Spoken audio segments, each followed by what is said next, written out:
বিশ্বকাপের মঞ্চে আবারও নামছে ফুটবলের রাজা Brazil.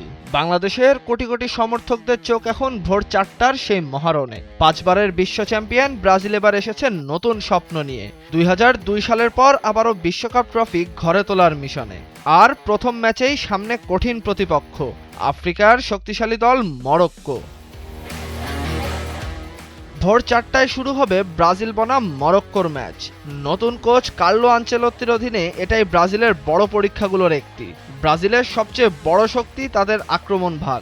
Vinicius junior, Raphinha, Rodrigo এক মুহূর্তেই ম্যাচের চিত্র বদলে দিতে পারেন। মাঝমাঠে ব্রুনোর নিয়ন্ত্রণ আর অভিজ্ঞ ক্যাসিমিরোর উপস্থিতি ব্রাজিলকে আরও ভয়ঙ্কর করে তুলতে পারে। তবে সমর্থকদের মনে প্রশ্ন থাকবেই, নেইমার ছাড়া ব্রাজিল কতটা শক্তিশালী।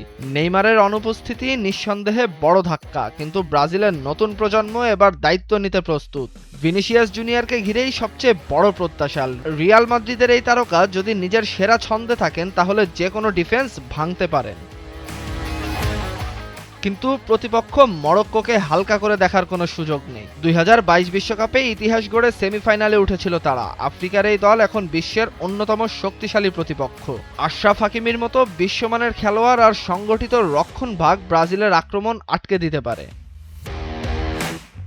কাগজে কলমে ব্রাজিল এগিয়ে, তাদের তারকা শক্তি, ইতিহাস আর অভিজ্ঞতা সবই পক্ষে। তবে ব্রাজিলের প্রথম ম্যাচ কখনো সহজ হয় না। একদিকে হেক্সার স্বপ্ন দেখা ব্রাজিল, অন্যদিকে চমক দিতে প্রস্তুত মরক্কো। ভোর 4টায় দেখা যাবে হলুদ জার্সির সমর্থকদের মুখে হাসি ফুটবে নাকি আবারও কোনো চমক দেখাবে আফ্রিকার সিংহরা। কারণ বিশ্বকাপে ব্রাজিল শুধু একটি দল নয়, কোটি কোটি ভক্তদের আবেগ। তাহসিনুল বাকি ফাহিম, ভোরের কাগজ।